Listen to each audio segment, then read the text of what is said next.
Les dues empreses vegenques del mateix grup, Constructora Daro i Compact Habitat, han guanyat un dels Premis Green Building 2012 atorgats per la Comissió Europea, gràcies a la construcció d'un edifici educatiu de gran eficiència energètica.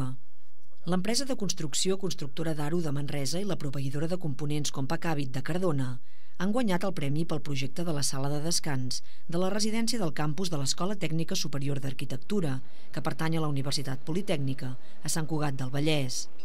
El Premi Edifici Verd de la Comissió Europea vol promoure la reducció voluntària del consum d'energia per part d'organitzacions públiques i privades. Les dues empreses catalanes han assolit un alt nivell d'eficiència energètica amb la seva residència d'estudiants.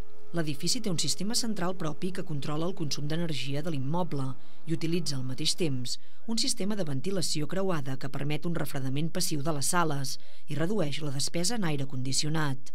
Entre els projectes realitzats per les empreses guardonades hi ha també la residència universitària de Manresa.